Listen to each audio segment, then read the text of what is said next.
સુરત અડાજણ ખાતે વિદ્યાકુંજ સ્કૂલ સમગ્ર ભારત વર્ષમાં કહી શકાય તેવું ઓપન પુસ્તકાલય વિદ્યાકુંજ પુસ્તક વેલી વિદ્યાર્થીઓ, શિક્ષકો, વાલી મિત્રો, શુભેચ્છક મિત્રો માટે આ એક અનોખું પુસ્તકાલય છે।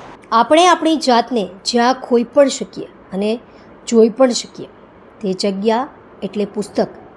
વિદ્યાકુંજ ગ્રીન પુસ્તક વેલી વિહાર એક અનોખું પુસ્તકાલય, એક અનોખો અનુભવ કરાવતું પુસ્તકાલય, જેમાં કુદરતી વાતાવરણને ખોળે બેસીને જ્ઞાન અર્જિત કરવાનું માધ્યમ અને કાળઝાળ ગરમીમાં ઠંડકનો અનુભવ કરાવતું સુરતનું અનોખું પુસ્તકાલય વિદ્યાકુંજ ગ્રીન પુસ્તક વેલી વિહાર એટલે પ્રાકૃતિક પુસ્તકાલયમાં ગાર્ડનમાં હરિયાળી અને કુદરતી સાનિધ્યમાં પક્ષીઓના કલરવ વચ્ચે મન શાંત રાખે એવા વાતાવરણમાં જેટલા પુસ્તક પ્રેમી એવા બાળકો, યુવાનો તથા શિક્ષકો વાંચનમાં થાય છે તરબોળ।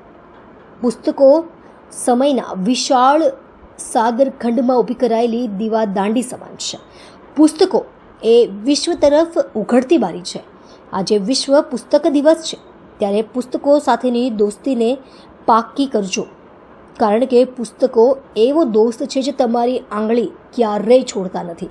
વિદ્યાકુંજ સ્કૂલ અડાજણ સુરત ખાતે સમગ્ર ભારત વર્ષમાં કહી શકાય તેવું ઓપન પુસ્તકાલય વિદ્યાકુંજ પુસ્તક વેલી વિદ્યાર્થીઓ, શિક્ષકો, વાલી મિત્રો, શુભેચ્છક મિત્રો માટે આ એક અનોખું પુસ્તકાલય છે। નમસ્તે મિત્રો, મહેશભાઈ પટેલ, વિદ્યાકુંજ સંકુલ નિયામક। આજે વિશ્વ પુસ્તક દિવસ નિમિત્તે આપ સૌ પુસ્તક પ્રેમીઓને હું ખૂબ ખૂબ શુભકામના પાઠવું છું। મિત્રો, પુસ્તક સાથે મૈત્રી, પુસ્તક પડબ, પુસ્તક સાચો મિત્ર એવા નિબંધો અનેકવાર લખાયા હશે, પરંતુ આજે એક પ્રશ્ન મને હંમેશા થાય કે આપણે શું પુસ્તક સાથે સાચી મૈત્રી કરી છે? આપણે એવા તૃષાતુર છીએ કે પુસ્તક પરબ સુધી એને રસ પીવા માટે જઈએ? તો કદાચ જવાબ આવશે ના। વિદ્યાકુંજમાં એક અનોખો પ્રયોગ અમે કર્યો છે। વિદ્યાકુંજની પુસ્તકાલયને અમે ઓપન પુસ્તકાલય તરીકે કાયમ માટે ખુલ્લું મૂક્યું છે, અને તેમાં પણ તમે જોઈ શકો છો કે ગ્રીન વેલીમાં એટલે પુસ્તક વેલી અહીંયા અમે તૈયાર કરી છે, અને પુસ્તકો વેલીના સ્વરૂપે આજે હેંગિંગ થઈ રહ્યા છે, લટકી રહ્યા છે।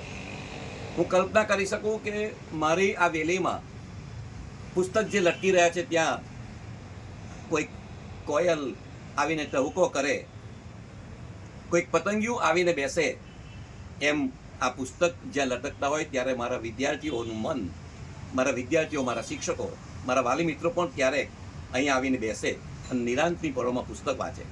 પુસ્તક સાચા અર્થમાં જીવનની દીવાદાંડી છે, સાચો માર્ગદર્શક છે, ત્યારે પુસ્તકોનું વાંચન થવું જોઈએ। પુસ્તકો આપણને આત્મવિશ્વાસ આપે છે, પુસ્તકો આપણને સાચી દિશા આપે છે અને જીવન જીવવાની કળા આપે છે। આજે ફરી એકવાર વિદ્યાકુંજ પરિવાર તરફથી હું સૌને પુસ્તક દિવસની